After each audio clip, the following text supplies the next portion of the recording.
Hola, somos Juan y Sebastián y hoy hablaremos sobre la historia de la economía. Deberíamos comenzar abarcando el origen de la palabra economía. El término economía proviene de las raíces de la palabra oikos, que hacía alusión a las tareas del hogar y a quienes lo habitaban, así como la organización de las actividades económicas dentro de este mismo entorno. Asimismo, la palabra nomos hace referencia a las leyes y normas impuestas por la autoridad.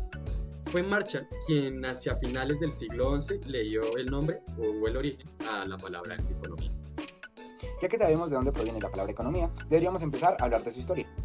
Iniciamos con la Edad Antigua, periodo en el cual la economía, pues aunque no se desarrolló formalmente, empleó nociones y origen a prácticas como el intercambio comercial, la elaboración de bienes y la repartición de la renta, implementando también medidas que representan semejanzas con las modernas. Cabe resaltar que el primer uso de un sistema monetario se remonta al año 600 a.C., cuando se acuñó la electro en Lidia, una de las primeras monedas elaboradas a partir de una aleación de oro y plata, dando inicio al sistema monetario sustentado en metales preciosos. Pero ¿sabías que la primera modalidad de trabajo surgió a finales del siglo III después de Cristo a través de un edicto imperial dirigido a los campesinos? En dicho edicto se obligaba a los labradores y a sus descendientes a mantenerse en las tierras que cultivaban, garantizando así su permanencia en la propiedad. A esto se le denominaba servidumbre medieval. Es importante recordar que la delimitación de las tierras se fijó en el año 367 a.C., mediante las leyes licinias en Roma. Dichas normativas establecían un tope de 500 yugas, equivalentes a unas 125 hectáreas para la adquisición de terrenos comunales. Esta medida representó un intento por detener la acumulación de tierras en manos de los grandes propietarios. Además de lo anterior, vale la pena considerar las acciones emprendidas por Tiberio Graco en los años 163 y 133 a.C. Él planteó restringir la extensión de la propiedad individual sobre las tierras comunales y distribuir el excedente entre las diferentes familias. Si quieres saber más sobre el tema de este podcast, te invitamos a leer el agradable, entretenido y para nada complicado libro de pensamiento económico. Retomando luego de una breve pausa, hablaremos sobre lo ocurrido tras la caída del Imperio Romano en el siglo V después de Cristo. Los pueblos germanos llevaron a cabo invasiones, pero dejaron sin modificar el sistema de grandes latifundios con campesinos autónomos, lo cual tuvo un impacto en la configuración económica de la Edad Media. Ahora bien, en los siglos XVI y XVII emergió el concepto del pensamiento económico. En este se trataba el desarrollo de las ideas económicas previas al surgimiento de la escuela clásica. Este periodo se distingue por el mercantilismo, que surge en el siglo XVI y se consolida en el siglo XVII. Durante este tiempo, las potencias europeas se centraron en fortalecer sus economías internas mediante la acumulación de metales preciosos y el control del comercio internacional, como respuesta a las nuevas rutas comerciales y a la creciente demanda externa impulsada por los descubrimientos geográficos, especialmente luego de la conquista de América.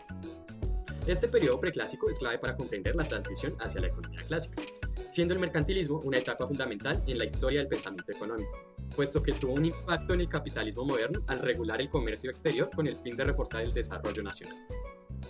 Entre los mercantilistas más destacados se encuentran pensadores como Murstein, Colbert y Richard Cantor, quienes formularon las principales ideas mercantilistas enfocadas en la intervención del Estado para fomentar la industria nacional y limitar las importaciones. El mercantilismo gana fuerza en el siglo XVII y su rasgo principal es el fortalecimiento del mercado interno europeo. También se vincula con el iusnaturalismo de los escolásticos, especialmente con las ideas de libertad y propiedad como fundamentos del desarrollo económico. Con el surgimiento del mercantilismo se pone fin a la anarquía feudal, dando paso al inicio de una economía más abierta, impulsada por el comercio.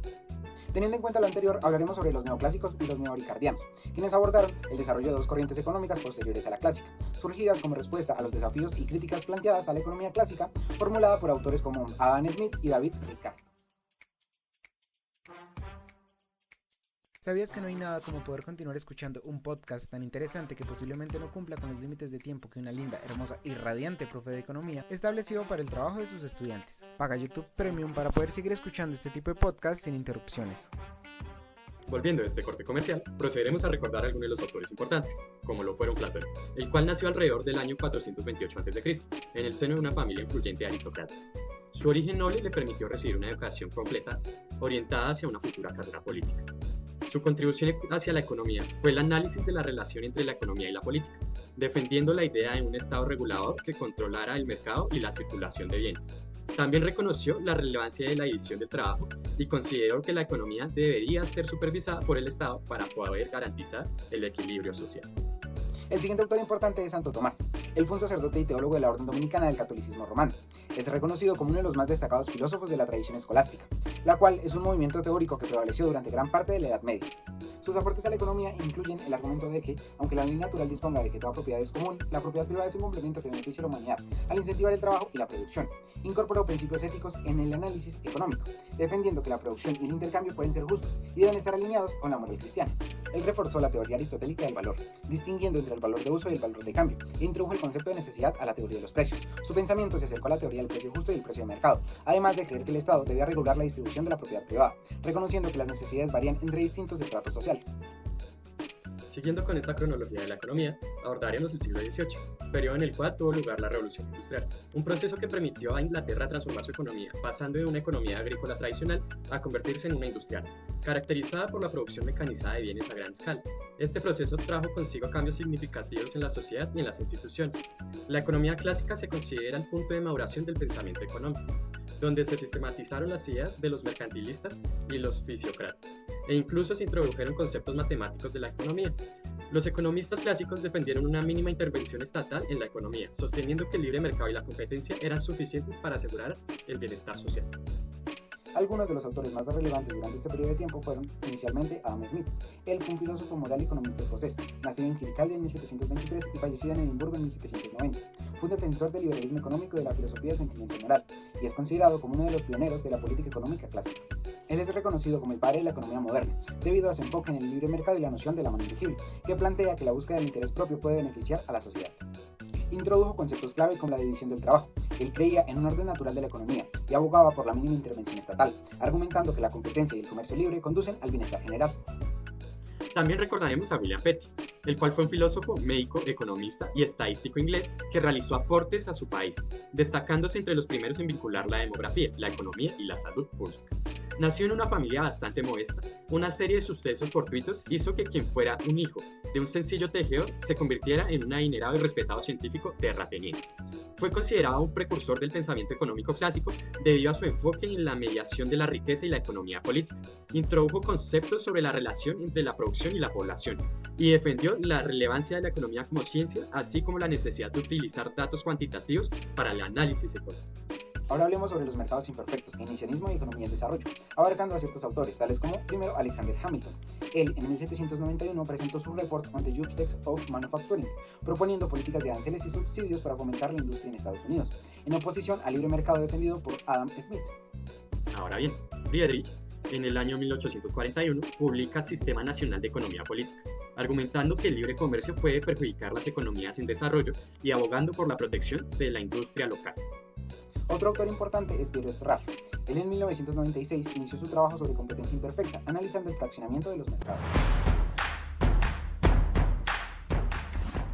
Si quieres saber más sobre estos grandes temas, como también aprender muchísimas cosas tan interesantes sobre la economía y su análisis, te invitamos a tomar clases con la linda, hermosa, inteligente e interesante profe Franci Martínez.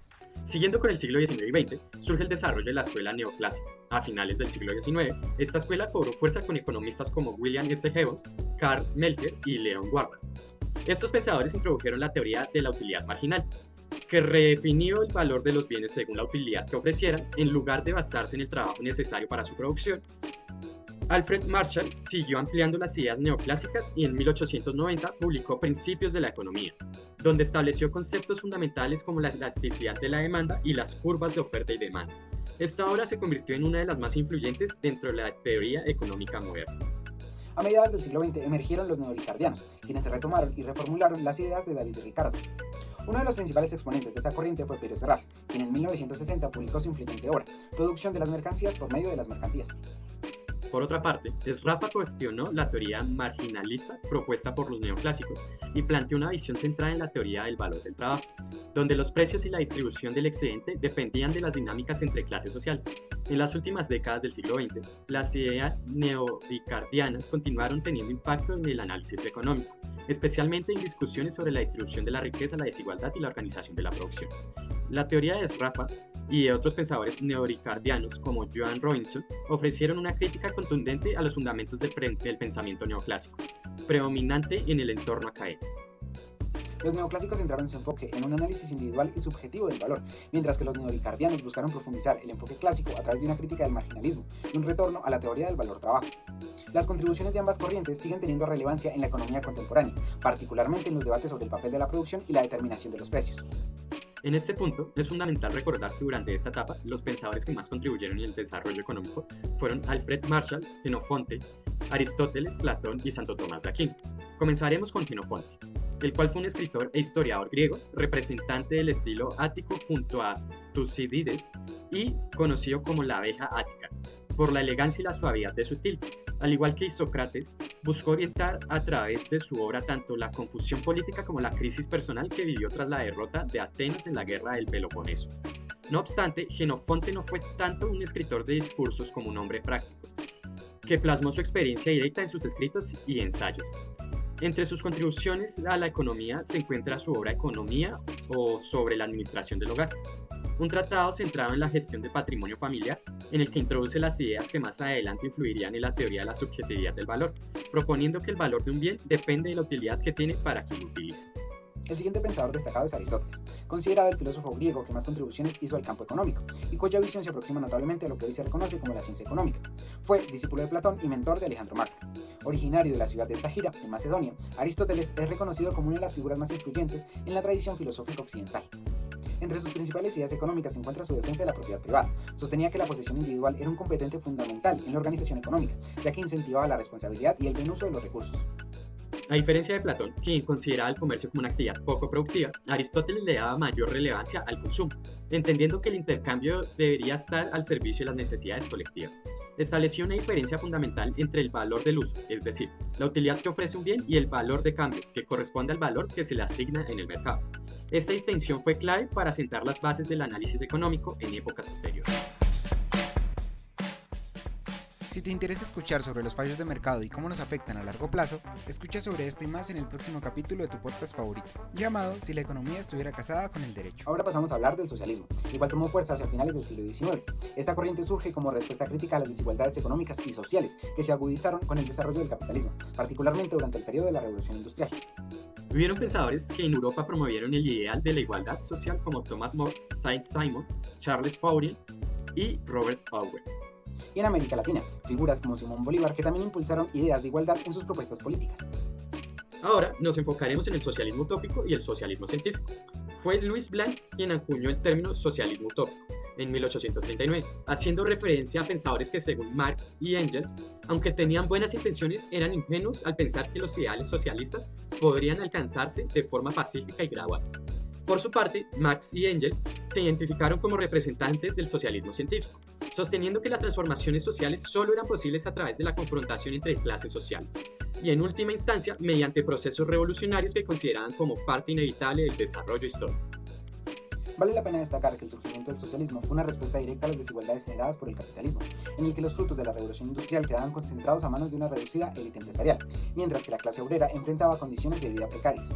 A raíz de esta realidad comenzaron a surgir fuertes críticas al sistema capitalista. Marx y Engels sostenían que el desarrollo de las fuerzas productivas conduciría de forma inevitable al colapso del capitalismo y al nacimiento del comunismo, un modelo en el cual los medios de producción serían gestionados de manera colectiva. Es importante tener presente que el socialismo en los siglos XX y XXI se caracterizó por su transformación y adaptación en distintas regiones del mundo, desde la experiencia de la Comuna de París hasta la consolidación de gobiernos socialistas en países como China y Cuba. Aunque en algunas naciones como Cuba el socialismo enfrentó bloqueos económicos, en otros casos como el de China su implementación derivó en notables crecimientos económicos que puso en tela de juicio la supremacía de las potencias capitalistas. Pero no debemos olvidar que el socialismo ha sido un movimiento que a lo largo de la historia ha tenido como objetivo fundamental la búsqueda de la igualdad y la justicia social, aunque no siempre haya logrado alcanzar sus ideales utópicos. Para finalizar, el neoliberalismo aboga por minimizar la intervención del Estado en la economía, confiando en la libre competencia, los mercados desregulados y la propiedad privada como motores principales del crecimiento y la prosperidad. Ahora bien, el neoliberalismo cuenta con algunas características, y estas son la privatización, la implementación del libre mercado, la regularización, la reducción del gasto público, la reducción en los impuestos, el individualismo y la competencia. Algunos de sus mayores exponentes son Friedrich August von Hayek, economista y filósofo austriaco y británico, conocido por su defensa del liberalismo clásico y la economía del libre mercado. Su obra Camino de servidumbre es una crítica influyente del socialismo y la planificación centralizada, argumentando que conduce inevitablemente a la pérdida de la libertad. Hayek abogaba por la limitación del poder estatal, la desregularización y la importancia del crecimiento o la importancia del conocimiento disperso en la sociedad que solo el mercado libre puede coordinar eficientemente.